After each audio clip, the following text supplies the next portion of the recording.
Moi bons días, benvidos a un novo foro del Correo Gallego, hoxe da man da Universidade de Santiago, que nos acolle aquí na Facultade de Ciencias da Comunicación para abordar, neste lugar mellor que ningún outro, un asunto da máis candente actualidade e que está tristemente no punto de mira. Hoxe imos falar da desinformación, que é unha das ameazas ás que se enfronta esta sociedade global na que vivimos. Vímolo ca pandemia, vímolo co cambio climático, vímolo moi recentemente ca Dina de Valencia.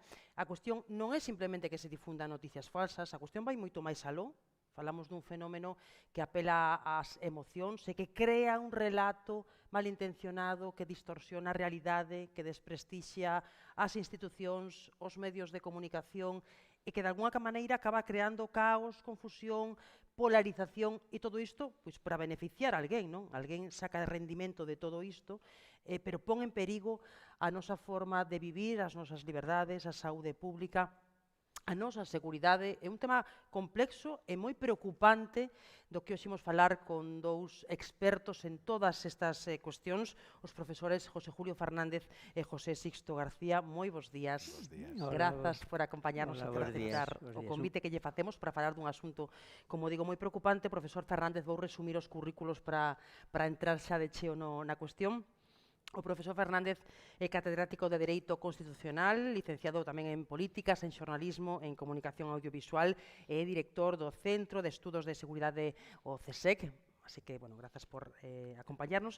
E o profesor Sixto García é doutor en Comunicación con Mención Europea e Premio Extraordinario de Doutoramento, e os dous levan moito tempo traballando, investigando sobre todas estas cuestións, como afectan as tecnoloxías a todo isto da posverdade, non? E daí as fake news, as noticias falsas, a desinformación, que é o termo que parece que se está utilizando máis, agora me matizarán, máis últimamente, a manipulación informativa. Bueno, eu dicía que unha das grandes ameazas que temos en riba da mesa, agora ca Dina vímolo tamén, non? Como se apela a emoción. Ata que punto? Realmente vivimos nun mundo convulso onde a democracia, os sistemas democráticos están sometidos a varios obstáculos, dificultades e atrancos. Eu creo que o máis importante para a súa calidade, para a calidade da democracia, é precisamente a manipulación informativa. Por qué? Porque se a opinión pública, a súa base de coñecemento está falseada, está manipulada, non pode exercer o control do poder. Entón, desactívase a lógica democrática de control de poder, porque está manipulado e o control o mediatiza a campaña de desinformación. Por lo tanto, ataca a base de sustentación da propia democracia. É un problema de gran envergadura por esa razón. Hai outras, pero esa é a razón principal. Destrue a democracia. Sí, claro, eu coincido plenamente co que acaba de decir Xulio, que claro, isto socava realmente o dereito á información, non? E, en consecuencia, o dereito a que os cidadáns poidan exercer o seu dereito ao voto con todas as garantías, porque hai unha manipulación que acaba distorsionando que é o propio exercicio democrático. De todos os xeitos, gustaríame tamén a raíz do que comentabas do termo desinformación facer un pequeno matiz para contextualizar o que é a conversa. Creo que temos que partir diferenciando do que pode ser a propia desinformación, como se di en inglés disinformation, do que é unha noticia falsa, que en inglés traducen ou din como misinformation. É dicir, a información pode ser falsa porque o xornalista fai unha mala interpretación dos datos, ou porque comete un erro, ou porque unha fonte se equivoca, ou non contrasta correctamente as fontes. Iso pode pasar, pasa de feito, pero non hai unha mala intención. É dicir, cando se converte eso en desinformación, en fake news? Cando hai mala intención, que iso atenta precisamente contra a base fundamental do dereito, do que o profesor Xulio saberá moito máis que a mí, non? É dicir, contra a bona fides, contra a boa fe. É dicir, na desinformación hai sempre mala fe, hai intención de facer dano. E entón, iso é a diferencia fundamental entre o que pode ser unha noticia errónea e o que pode ser unha fake news que sempre ten intención de producir un prexuízo, un dano ou de crear un dano á sociedade ou a alguén en concreto. Claro, os efectos xurídicos son moi relevantes porque o que actúa intencionadamente actúa con dolo e, polo tanto, pode ser sancionado por ser perseguido de outra forma que o que actúa negligentemente por falta de habilidades ou de coñecemento. É unha diferencia non só xornalística ou de comunicación, diferencia xurídica relevante. Pero algún espectador dirá, pero sempre existiron fake news e noticias falsas, xa o salto cualitativo ven no século XXI pola tecnoloxía. Por qué? Porque a tecnoloxía permite distribuir de forma masiva esas noticias falsas por unha banda, por outra banda estamos vendo que a tecnoloxía crea por si mesma noticias falsas, que a inteligencia artificial xenerativa, ou seja, o mundo perfecto para a expansión do ecosistema desinformador. A tecnoloxía é a clave. A tecnoloxía é a clave, sin dúbida. Estamos na era da desinformación que nos trouxe a tecnoloxía. Claro. Sí, eu trouxe a tecnoloxía, pero por razóns máis profundas. Por que? Porque a tecnoloxía, pensamos en Internet. Internet, por que se caracteriza? Por a interactividade e por a instantaneidade. Iso dá lugar a unha sociedade irreflexiva, líquida, como din os sociólogos Bauman, por exemplo, é líquida. Non hai certidumes, todo é cambio e incerteza do futuro. Eso construe unha sociedade irreflexiva que non se para a analizar as fontes de referencia, non se para a analizar a verdade. A verdade non importa, o que importa é o cambio. Isto dá lugar sociolóxicamente ou psicolóxicamente á aceptación deste mundo de posverdade ou de mentira ou do ecosistema desinformador. Non hai unha preocupación da opinión pública por respostar dunha forma directa porque están habituados a unha dinámica da sociedade de información moi negativa para a razonabilidade da opinión pública. Claro, e logo que os propios medios de comunicación cada vez habilitan máis espazos para que os propios consumidores, os propios públicos participen a través deses medios, non? É dicir, mediante procesos de cocreación. E iso é bo ou é malo? Pois é unha arma de dobre fío. É dicir, por unha banda é bo porque se implica a participación das audiencias, o que podemos chamar comúnmente como xornalismo cidadán, pero é bo sempre que haxa un filtro, é dicir, que logo haxa unha curación de contidos por parte dos medios. É malo cando eso se difunde sin ningún tipo de filtro, sin ningún tipo de control, e entón, sen contraste, e non se sabe se eso é certo ou se non é certo. Con outro matice, con outra diferenza importante, que claro, antes únicamente a opinión se formaba ou se construía a partir dos medios de comunicación, que eran as únicas canles. Pero agora calquera persoa na súa casa, con un teléfono móvil, pode chegar a audiencias moito máis amplas do que un medio de comunicación, é dicir, a influencers con millóns de seguidores.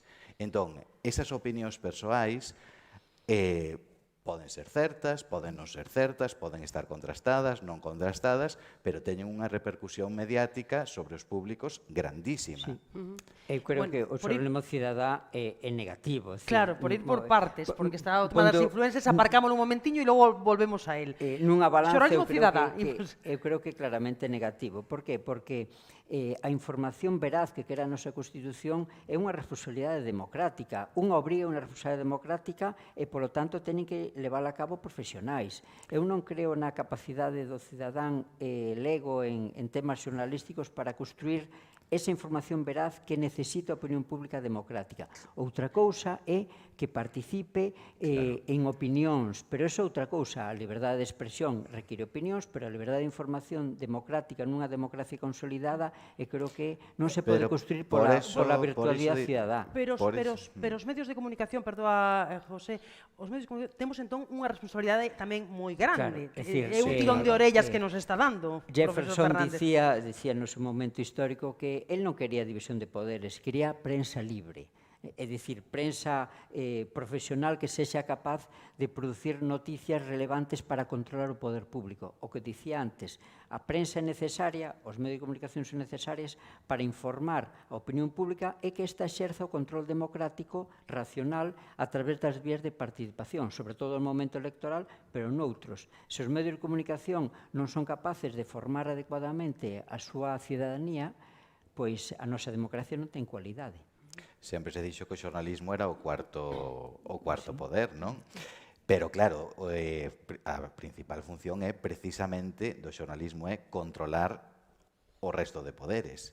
Entón, no momento en que eso se perde, sí que se socava ese dereito á información. Pero eu non creo que o xornalismo cidadán sexa malo. O senón co matiz que dixen antes, sempre cando haxa un filtro. É dicir, non ten nada de malo que se hai un accidente, Pasa todos os días. Claro, é ¿no? dicir, Cheganche un vídeo pues, dun incendio, dun accidente, dunha retención... Non pasa nada, porque é imposible que un medio teña un xornalista en todos os sitios nos que pasa calquera cousa. Entón, non pasa nada se un cidadán que vai pola rúa pois ve un accidente ou o que sexa, grava eso con un teléfono móvil e o envía a un medio de comunicación. Pero logo o medio de comunicación ten a obriga de certificar e de contrastar si eso é certo ou non. Que pasa? Esta discusión un pouco baleira, por que? Porque como hai redes sociais, vai ser inevitable que a cidadanía sega facendo xornalismo cidadán de forma directa, porque as redes sociais Pero eso non é xornalismo, son opinións. Pero chega xente a través dos Instagrams de influencer ou da apertura das propias redes sociais. O xornalismo ten que ter uns filtros e ten que ter uns criterios de noticiabilidade. E unha deontoloxía e unha profesionalidade, clarísimo. E unha credibilidade do medio. Entón, supónse que o que sae nos medios ten unha maior certificación, unha maior credibilidade, porque pasa uns filtros xornalísticos que non o que publica alguén de modo... Pero claro, como a sociedade é reflexiva, como dicía antes, dalle igual ver a información no medio tradicional robusto que na rede social nun perfil anónimo. Dalle igual, concede a mesma verosimilitude. Ou máis. Ou máis incluso, porque hai un problema de alfabetización mediática moi grave. O que sucede precisamente, e aí quería ir eu, é que cada vez máis xente, sobre todo cada vez máis xente nova, máis rapaces, se informan exclusivamente a través deses medios alternativos, non? Como as plataformas e redes sociais, non? Isto é un problema moi grave, dicir, eu pregunto, levo varios anos preguntando a meus estudiantes aquí na universidade cales son as súas fontes prácticamente fontes de información. Son só redes sociais. Isto é un cambio de paradigma inaudito. 18, 19, 20 anos. 18, 19, 20 anos. O 100%, nos últimos 3-4 anos, o 100% di exclusivamente redes sociais. Inaudito, inaudito. Debilita moito a capacidade, volvo á mesma idea, da opinión pública democrática de ter unha base de coñecemento robusta para facer o control del poder. Non, iso é imposible. O elector actualmente non é un elector racional como quería Stuart Mill e os autores que estudaron as eleccións fai décadas. Non, é un elector irreflexivo, que vota máis por emoción que por razón. Por qué? Porque, como vive no ecosistema desinformador, a verdade é relativa, entón, como non pode coñecer a verdade, voto por afinidade estética ou emocional ou irreflexiva. Iso é moi malo, por iso crecen os populismos en todo o mundo. Iso ten unha razón politolóxica explicable. Esa, non? Hai reflexión da sociedade produto desta conformación tecnolóxica e do machine learning. Os nosos rapaces ahora están sobre todo socializados por o machine learning, por os algoritmos das redes que destacan aquelo solo que lles gusta. Rapaces universitarios que teñen unha formación, non? Poderosamente chamativo e preocupante, non?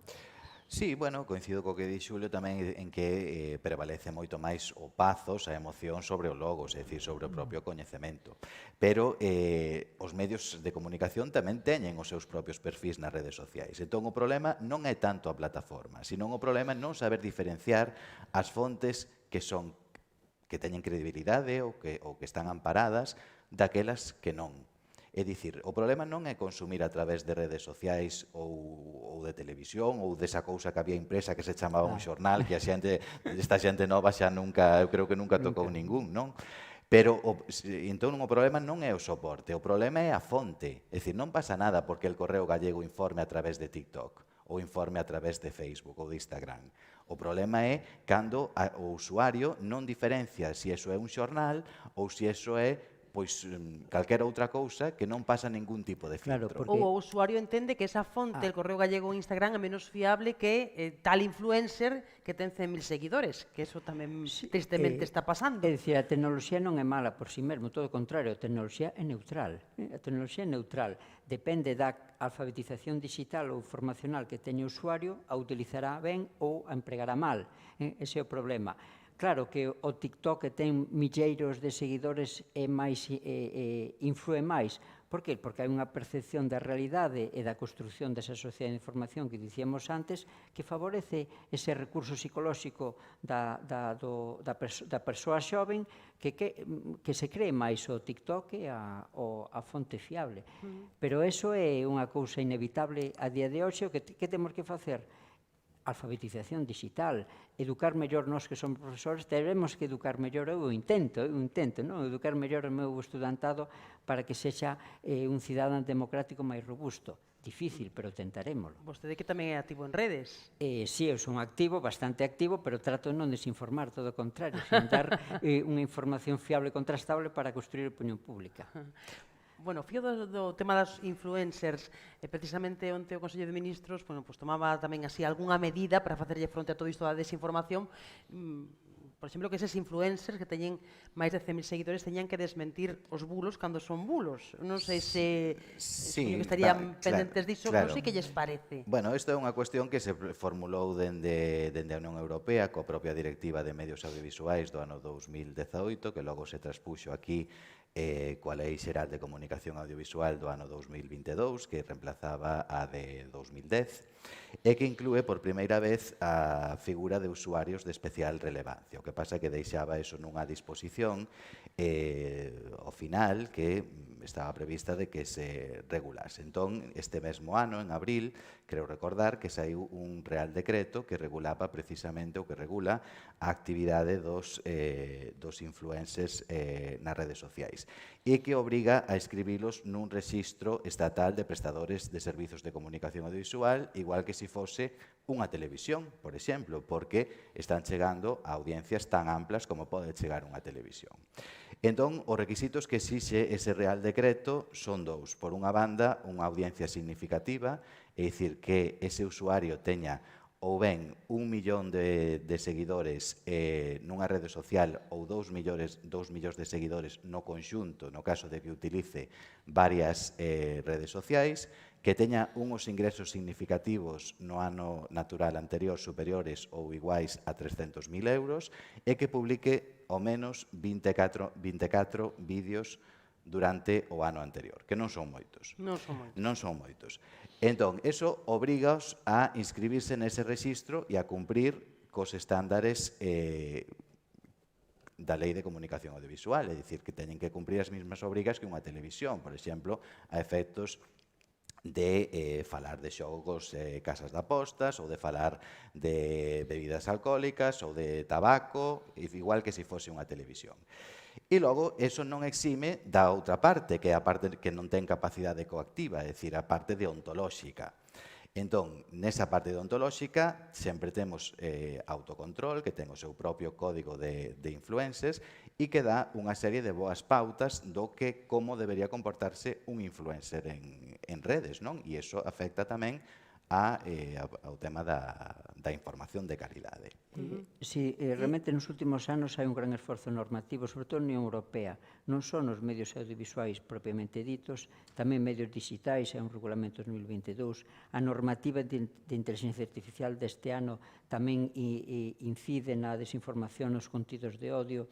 O propio os gobernos occidentais están tratando de aprobar normativas que se enfronten ao problema da desinformación. Veremos nos próximos anos se son eficaces ou non. Eu teño dúbidas. Por exemplo, o específico que saía estes días sobre o dereito de rectificación. Si, é unha lei antigua que hai que reformar, obviamente, pero non aporta o proxecto que eu vin, non aporta un cambio sustancial, só que os que poden ser requeridos son máis que os medios tradicionais, son tamén influencers, outro tipo de axentes nas redes. Pero por que se pode exercitar o dereito de rectificación? Por a vulneración da honra da persoa. Só iso, eso non cambia. Por lo tanto, a capacidade para afrontar a desinformación é mínima. Só cando unha persoa determinada ten a honra afectada por ese bulo, pois poderá solicitar a rectificación, senón non. O ámbito de aplicación vai seguir sendo moi restrictivo. É dicir, alguén que di as vacunas son malas, non as poñades, non pode rectificarse por esa vía, non? Por esa vía non pode, porque non hai unha persoa soa é afectada na súa honra. Sabe a pouco, entón, na súa opinión? Sí, é que tamén o propio goberno fai súa posverdade, súa narrativa interesada. Tamén hai que ter en conta que estamos sumidos nun ecosistema por parte dos diversos partidos políticos, democráticos, pero que tamén exercen estrategias de desinformación. Eso está claro, é dicir, eu eso vexo moi perigoso porque os poderes democráticos son máis confiables para a ciudadanía, pero tamén en gran medida desinforman. O podemos poñer exemplos en Europa Occidental clarísimos, non? Pois é moi preocupante isto que apunta tamén. Sí, por qué? Porque hai intereses xeopolíticos a nivel mundial que fan, por exemplo, que Occidente considere dunha forma clarísima, por exemplo, que Putin é malo e que Zelensky é bo. Por qué? Porque a desinformación occidental convirte a Putin no inimigo. Eso non é verdade, en xeopolítica todo é gris, todo é gris. Por un lado, os medios rusos desinforman de que Occidente son o terror do mundo e os medios occidentais desinforman de que Rusia é o terror do mundo. E, ao final, que pasa? Pois censúrase a Unión Europea, Sputnik e RT, os canais desinformadores do Kremlin, e a opinión pública o acepta, a pesar de que na nosa Constitución está prohibida a censura previa. Pero España acepta que non se difundan os medios rusos en territorio europeo. Entón, vivimos nun mundo xeopolítico que especialmente favorece a desinformación e a opinión pública, como está alienada noutras cousas, pois acepta esta situación libremente. Sí, bueno, claro, esa lei de rectificación que creo recordar que é do ano 84, naturalmente necesita unha actualización, pero entramos noutro debate, que é quen verifica o verificador, é dicir, quen ten a potestade para decir que eso é verdade ou non. É dicir, sobre todo nesas cuestións políticas ou xeopolíticas, é dicir, un comité de expertos formado por quen? Non, é dicir, quen ten a potestade para decir que algo é certo ou non cando tratamos eses asuntos, sobre todo de áreas xeopolíticas ou de política? É dicir, a fonte oficial tamén pode mentir. Sí, esta é a cuestión clave. É dicir, esta é a cuestión clave. Isto é complexo. Por que é todo moi complexo? Porque hai varios tipos de realidade, como Xosé sabe perfectamente, non? Hai unha realidade real, unha realidade coñecida, unha realidade publicada, unha realidade seleccionada, unha realidade interpretada, unha realidade excluída. Entón, cal é o parámetro para saber se algo é verdade ou mentira? O parámetro é diverso, non é tan fácil, é dicir, non é tan fácil. Por lo tanto, o verificador, que poderá facer? Pois o que fan ahora os fact-checkers, os verificadores que o fan ben. Hai unha porcentaxe, un 80% de verosimilitude ou 30% de veracidade, pero non se pode dicir, eu creo que en ningún caso, se é verdade ou mentira. A verdade absoluta.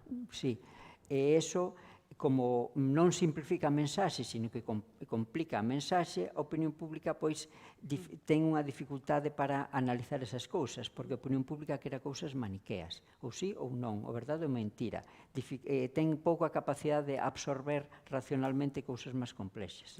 Por ir a cousas concretas, esta medida sobre os influencers, o profesor Fernández se o dicía, que lle parece que se queda en nada, que moi limitada. É limitada para facer un efecto grande sobre a desinformación. É interesante e oportuna para actualizar unha lei do ano 84, como dicía Xosé.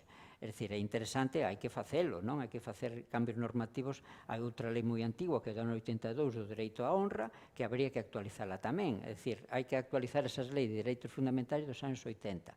Pero de forma técnica robusta e non chamar a atención de que iso vai ser a panacea para resolver todos os problemas de desinformación, que non o van ser. Concorda ou non? Eu concordo, sí. É dicir, creo que temos unha convivencia entre o que é o xornalismo, precisamente cos fact-checkers, que nos pode levar a outra pregunta. É dicir, o xornalismo sempre se baseou na verdade. Entón, por que ten que haber alguén que verifique despois a ese propio medio? É dicir, parece como se o xornalismo contara o que se lle ocorre e logo o fact-checker ven a comprobar se iso é verdade ou non. É dicir, os fact-checkers teñen sentido, sobre todo, polo tema das redes sociais. É dicir, para verificar se esas bulos, se esas informacións, se esas cousas que circulan polas redes son certas ou non. É dicir, cuestións que se fan virais. Aí sí que ten pleno sentido.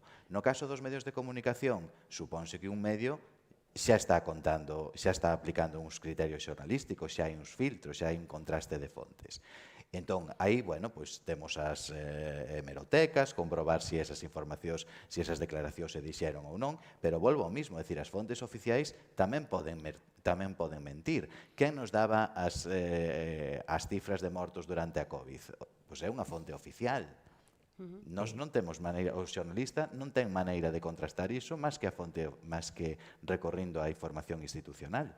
É dicir que na resposta sí que ter moito cuidado na lógica democrática de non crear censuras ou mecanismos restrictivos da liberdade de expresión e información. O sea, a resposta ten que ser moi aquilatadas, moi equilibradas, moi acaídas. Hai que ter moita precaución niso. Por eso as mellores respostas non son as respostas de sanción, que ten que haber. Eu creo que os delitos de inxuria ou calumnias en gran parte responden a bulos, é dicir, esos teñen que existir, pero despois eu creo que as respostas máis relevantes son as da autorregulación ou corregulación por parte das grandes empresas que teñen que asumir o seu compromiso democrático, eso impón a Unión Europea tamén as empresas de máis de 45 millóns de usuarios, e sobre todo a educación, que sexamos capaces, o profesorado, de convertir o noso estudantado en persoas fortalecidas democráticamente e que non se crean todo, que teñan pensamento crítico. Esa é a clave, pero é máis difícil, porque a educación de calidade gasta millóns e millóns de euros, é moito máis difícil articular. Bueno, é un gran reto que teñen vostedes por diante, pero, en todo caso, falando deses gigantes tecnolóxicos que son propietarios desas plataformas con millóns e millóns e millóns de usuarios, o que vemos é que non nos lo poñen fácil, non poñen moitas trabas, non? E cada vez péchanse máis, ocultan máis cousas, non? Que antes eran máis accesibles, non están axudando. Non sei se hai algunha maneira de loitar contra eses xigantes tecnolóxicos. Bueno, esos gigantes tecnolóxicos non deixan de ser empresas privadas, eles poden ter a súa propia línea editorial. Entón, a veces sí que combinan ou fan estrategias, alianzas, pois, por exemplo, cos fact-checkers, é dicir, supónse que para loitar precisamente contra a difusión de bulos, pero coincido co que di Xulio. Parece que non lles interesa moito tampouco. Claro, é dicir, eses bulos poden ter, si vulneran a honra, por exemplo, dunha persoa, pero dicir que a COVID se cura con lixivia, é dicir, que recorrido xurídico ten eso? Ningún. Claro. Falamos de plataformas, hai moitas e diferentes. Non sei se hai algunha que vostedes vexan, porque está permanentemente na picota Xe, non? A antiga Twitter, que moitas institucións están abandonando, por exemplo, a USC, a propia USC, que acaba de facelo hai moi pouquiño. Eu non vexo gran diferencia entre as redes, é dicir, incluso... Dá máis ou menos igual. O Blue TikTok, Sky, que o incluso, Facebook, que o Instagram, que... Blue Sky, a alternativa ao Xe, o de Elon Musk, non o vexo, estuve revisando, un tema que me interese reviso, non vexo especial diferencia entre todas. É a propia dinámica das redes sociais, o que hai que saber que funcionan así, que teñen eses algoritmos que dan lugar a cámara seco e a filtros burbulla, esas características técnicas, e hai que saber que iso é así, e afrontalo con pensamento crítico, pero parece a día de hoxe inevitable. Ainda que a Unión Europea intenta, como decía antes, controlalas, pero aí hai dous problemas. Primeiro, a territorialidade. A Unión Europea se controla dentro de Europa. En China e Estados Unidos non se poden controlar. E, por outro lado, o tema tecnolóxico, porque a capacidade de controlar os contidos de Internet ou das redes sociais é moi difícil por a propia construcción das redes e da tecnoloxía. É dicir, aí hai dous limitacións relevantes, a pesar dos esforzos importantes da Unión Europea para impor códigos de conducta, autorregulación, control de contidos, desinformación, delitos de odio. Veremos a ver, como dicía antes, dentro de 1, 2, 3 anos, se ese control europeo é eficaz ou non. Eu engadiría, se me permitides, incluso un terceiro punto, que son a dieta mediática ou os hábitos dos públicos. É dicir, a xente, especialmente canto máis nova, está cada vez máis afeita a ver que a ler. E a ver cousas cada vez máis breves. É dicir, un vídeo de 1 minuto para... E pasan a outro. No, pero un vídeo de 1 minuto a día de hoxe xa é longo. Sí. É dicir, 30 segundos, 20 segundos, isto non me interesa, entón paso TikTok, paso, e acabo incluíndome o que decía Xulio, nunha chamada cámara de eco, na que simplemente me rodeo de opinións que son afíns á miña ideoloxía e non vexo alternativas, é dicir, porque por unha banda eu selecciono os vídeos que me interesan e por outra os algoritmos das propias redes sociais só me van a acabar mostrando eses vídeos afíns a min. Entón, teño unha visión moi parcial da realidade. Claro, a democracia que necesita é que a cidadanía vexa cousas que non lle interesan, que faga un recorrido oceánico pola realidade. Eso é contrario á actualidade, que a xente está en grupos, en burbullas ailladas que son alimentadas continuamente polo algoritmo que busca cousas similares. Pero isto non é malo por si mesmo. Por que o algoritmo das redes sociais busca cousas similares? Por marketing, porque pensa que o usuario vai mercar máis se recibe as cousas que lle gustan. Pero claro, eso en términos... consumir máis. E consumir máis, vai mercar e consumir, e claro. ver máis contidos. Pero claro, eso altérase na lógica política, que o que debería facer o algoritmo é ensiñarlle cousas diferentes. Pero non o fai, porque as redes sociais son negocios. Claro. Hai que terlo en conta. Eso é lexítimo, insisto, o que ten que saber o usuario que eso é así. É lexítimo que as empresas teñan que gañar diñeiro. O reto é, entón, esa alfabetización mediática, non? Sí, non só digital, sino tamén mediática, é dicir... Digital e mediática, podemos dicir. Exactamente, sí, é dicir, a digital, lóxicamente, competencias en todo o que ten que ver co uso da tecnoloxía, pero tamén no consumo de medios, e iso é fundamental, eu creo, que se incorpore xa dende, non sei se no ensino primario, pero dende logo no ensino medio. É dicir, porque... senón é que os cidadáns non son capaces de discernir o que son fontes reais do que son fontes que manipulan, é dicir, porque consúmense a feito. Entón, ten que haber unha formación mediática que nos aprenda a discernir plataformas, a discernir contidos, e iso só se pode conseguir trasladando iso aos colexios e aos institutos. Porque cando chegan á universidade, José Julio, Pois, o mal xa está feito. O mal pode polo estar que vostede feito. constata, non? Intentamos recuperalos para a democracia, pero é complicado. É dicir, está claro que desde primaria e secundaria ten que haber contidos específicos na formación do alumnado sobre desinformación, sobre calidade democrática e sobre o funcionamento dos medios. Porque isto, no fondo, é un problema de ciberseguridade. É dicir, non só un problema informacional, é un problema de ciberseguridade. Construímos unha sociedade robusta, cunha tecnoloxía humanista, con recursos de ciberseguridade para que a cidadanía teña dereito de seguridade informática, ou deixamos a anarquía, ou deixamos que as redes sociais fagan machine learning e familiaricen e socialicen os nosos rapaces.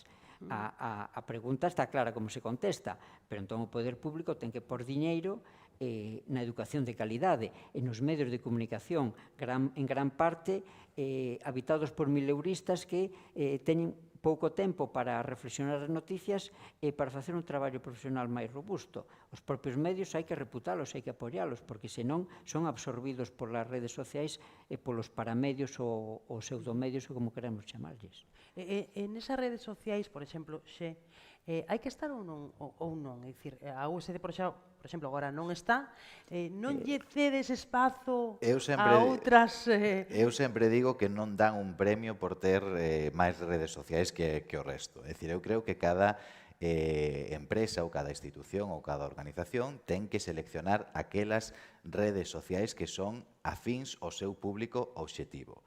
É dicir, nas que o seu público obxectivo participa. É dicir, por exemplo, pensemos nun negocio que está orientado á mocidade. Non ten sentido que teña presencia ao mellor en Facebook, porque Facebook non é consumida por xente nova. Ao revés, é dicir, un espazo orientado a xente maior, pois ao mellor non ten sentido que teña Instagram, ou cal é o sentido de que Xe ou Blue Sky pois está pensado para o debate político, para o xornalismo. Bueno, entón, cal é o sentido ao mellor de que unha panadería, por poñer un exemplo, este en Xe? Pois ao mellor non é a rede máis... Ese exemplo é claro, non? Claro, non é máis apropiado. Pero un xornal é un exemplo distinto, claro, porque o xornal tamén ten que buscar ese público novo, non? Que seducir a xente nova. Claro, entón o xornal... E vai aí a esas fontes onde a xente nova se informa. Claro, o xornal eu creo que non ten ningún problema en estar en redes sociais e é unha fonte fiable que a cidadanía ten que saber identificar. É dicir, non hai ningunha diferencia entre ler El Correo Gallego na web, nas redes sociais ou en papel. Ten que ser un contido igualmente avalado. O problema sería do xornal se nas redes sociais non contrasta a información. Sí, eu creo que foi un erro que a USC deixara xe. É dicir, hai que estar no mundo, hai que actuar tamén, a propia universidade ten unha responsabilidade democrática, hai que construir a democracia e hai que estar para contrarrestar a desinformación que existe en xe. As universidades eu creo que teñen que estar para facer contraprogramación, obviamente. En xe ten un recurso que antes non había, que ten certo interés, hai unha especie de fact-checkers, non? Se pode comentar a pé de post a falta de verosimilitude dese post, non? Fazer comentarios. Eu non o vexo demonizado. É unha rede que ven da democracia. Demonizamos a rede que ven do sistema democrático e non demonizamos TikTok, que ten un algoritmo de control da dictadura china. É un pouco absurdo, é dicir, un pouco absurdo. Eu creo que, insisto, hai que facer cumplir as nosas obrigas democráticas tamén como universidade, como medio de comunicación, como cidadáns, como profesores, e iso pasa por estar tamén en sitios menos acaídos, medios aptos, pero para facer contraprogramación e para facer alfabetización tamén ali.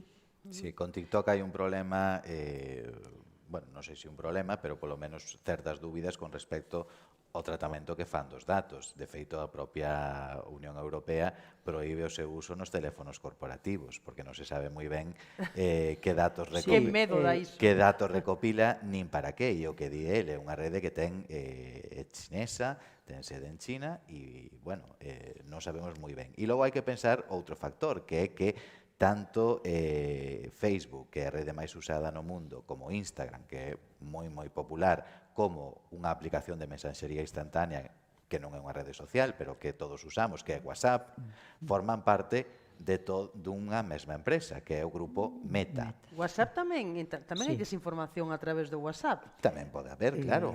Os filtros burbulla típicos son os grupos do WhatsApp dos familiares ou amigos, que ninguén trata de desentonar, é a espiral do silencio, chámase, non vou dicir o contrario para que non me tachen de o que sexa, non? Bueno, o do club de fútbol, o da clase do neno, o do club de patinaxe. Grupos especializados en desinformación, grupos de WhatsApp. Pero pensade que se sumamos o número de usuarios que ten Meta, Instagram e WhatsApp, que pertencen todos á mesma empresa, que é a empresa Meta, isto é unha suma un pouco peregrina, porque haberá usuarios que compartan as tres plataformas, pero supera a poboación mundial. Entón, que quere dicir isto? Que dende o punto de vista comercial, de marketing, hai unha empresa no mundo, que é o Grupo Meta, que ten os datos de toda a poboación mundial. E esos datos incorporan ideoloxías, incorporan religión, incorporan hábitos de consumo, etcétera, etcétera, etcétera. Entón, eso dende o punto de vista da publicidade é un potencial tremendo. Entón, temos esas grandes bases de datos e agora temos capacidades tecnolóxicas de inteligencia artificial para procesar automatizadamente todos esos datos. Imagina o futuro incerto que está a vir desde o punto de vista de privacidade e da protección de datos. Bueno, francamente preocupante o panorama. Non sei que se pode facer a esa alfabetización mediática e digital da que falábamos. Sería unha das liñas de actuación que deberían seguir os poderes públicos. Sí, eu creo que hai que facer varias cousas, é dicir, hai que actuar en varios niveis. Un nivel é o que dicía antes, as sancións. Os casos máis graves de desinformación teñen que dar lugar delitos de odio, delitos de inxuria, delito de calumnias, eso o teño claro, pero dunha forma robusta, técnicamente ben feitos, porque a resposta penal ten que ser moi robusta e moi garantista, non? Está claro. Hai que buscar supervisión, é dicir, hai que ter fact-checkers ou entidades similares para detectar bulos e para facer comentarios para a opinión pública nese sentido. Hai que facer educación de calidade, obviamente, educación de calidade que creo que é o esencial. Hai que facer nos institutos e colexios. Contraprogramación, o facía a Unión Europea na época da pandemia frente aos antivacinas. Hai que facer, eu creo que programación, o poder público ten que facer contraprogramación cando hai bulos que afectan a saúde pública, a seguridade ou o tema das catástrofes de Valencia, por exemplo, non? E hai que reputar o periodismo, o xornalismo, hai que voltar a potenciar ou a empoderar os xornalistas para que sexan verdadeiros axentes de calidade democrática, de construcción de opinión pública. Polo menos as 5 cousas, podería haber máis, pero polo menos as 5 cousas. Unha soa non é suficiente, hai que facer al menos dende un punto de vista esas 5. Sí, claro, é dicir, a búsqueda dun antídoto contra a desinformación pois é unha preocupación constante de organismos supranacionais como a UNESCO, a Comisión Europea, como citábamos, e entón tamén é moi importante, aparte de todo o que citaba Xulio, o papel da deontoloxía dos propios medios de comunicación. É dicir, eso é outro factor relevante, o que é a autorregulación e a corregulación. É dicir, que os propios medios desenvolvan para a difusión a través das redes sociais mecanismos garantistas, igual que sucede pois, cos libros de estilo, cos códigos deontolóxicos, pero que están sin actualizar, pensados para o papel ou pensados para os medios tradicionais. É dicir, eu non vexo ningún problema no cambio de soporte. Creo que o soporte que a tecnoloxía que non é o problema. É dicir, o problema é a falta de filtros. Claro. Sí. Estamos nun momento intermedio, porque o que estábamos dicindo, todos esos mecanismos de autorregulación, corregulación e códigos que se queren impoñer desde a Unión Europea aos grandes plataformas terán que supervisarse. Eso ainda que está pendente, non? A ver como aplica a España e como aplica os diversos países. En España temos unha comisión de mercados e de competencia, non se sabe, supoño que será a competente para vixiar esos servicios digitais. Tamén temos a Axencia de Inteligencia Artificial, que terá que supervisar a aplicación de certos contidos xenerados por inteligencia artificial. Vamos ver no próximo ano, 2 anos, como se aplican estos reguladores ou estos vixiantes desa nova regulación. Esa será a clave, se ese esforzo normativo da Unión Europea vai ser eficaz ou non. Estamos nun momento, xa digo, de impasse. Precisamente saiu hai poucos días, 2 ou 3 días, creo recordar en prensa, que o Supremo acababa despois anulando 2 de cada 3 sancións da CNMC, da Comisión Nacional de Mercados e a Competencia, que é a que supervisa todo o mercado audiovisual en España, non? Entón, bueno, claro, repito, a deontoloxía non ten capacidade coactiva, logo, pois eso, volvemos á pregunta de antes, non? De quen verifica o verificador, que é a gran pregunta que trascende sobre todo este debate, é dicir, quen ten a potestade para dicir plenamente que sempre foi un debate no xornalismo, o que é a obxectividade, e agora eso pode trasladarse a esa posverdade, é dicir, quen ten a potestade para dicir que este é totalmente verdade ou non. Pero en todo caso, tamén hai que asumir... E a modo de conclusión, algunha cousa que nos quede por apuntar? Que hai que asumir que nunha democracia ten que haber cousas diversas, opinión diferentes, que non ten que ser toda unha verdade monolítica, dicotómica, boa e outro é malo, non. Hai que vivir nesa pluralismo tamén de ideas. Entón, as diversas opinións non hai que perseguilas, se son opinións, hai que aceptalas e construílas de unha forma, como decía antes, con capacidade crítica. Entón, tamén temos que alonxarnos de visións monolíticas propios dun réxime autoritario. Non, estamos nunha democracia onde ten que haber diversidade e non pode haber cortapisas ou restriccións da liberdade de expresión. Alcanzar ese equilibrio. Que é a dificultade da calidade da democracia, que decía Jefferson fai 2 siglos, xa. A ver, José. A liberdade de expresión é un dereito fundamental e o xornalismo é necesario para que sexamos libres. Entón, está claro que ten que haber esa pluralidade de opinións, esa pluralidade de puntos de vistas, e iso é o que enriquece a visión crítica que despois cada un de nós poida construirse, porque se temos un discurso unidireccional, pois iso favorece calquera cousa menos a reflexión crítica. Bueno, pois un debate francamente interesante sobre un asunto moi complexo, sobre o que hai que estar moi atento, non? Como dicía o profesor Fernández, veñen tamén veñen cambios, moitas incertezas. E a nivel electoral, fai uns días en Moldavia, claramente a desinformación rusa alterou o sentido electoral, é dicir, ten un problema electoral tamén moi relevante. Non falamos tampouco casi nada de Trump, tampouco hai unha conversa. Con ele empezou todo das fake news. No ano 2016 o puso de moda como estrategia política. Claro, aí foi. Pero non desinforma máis que Biden, un pouco máis si é verdade, non? Pero son todos grises, o xermolo das fake news apareceu aí.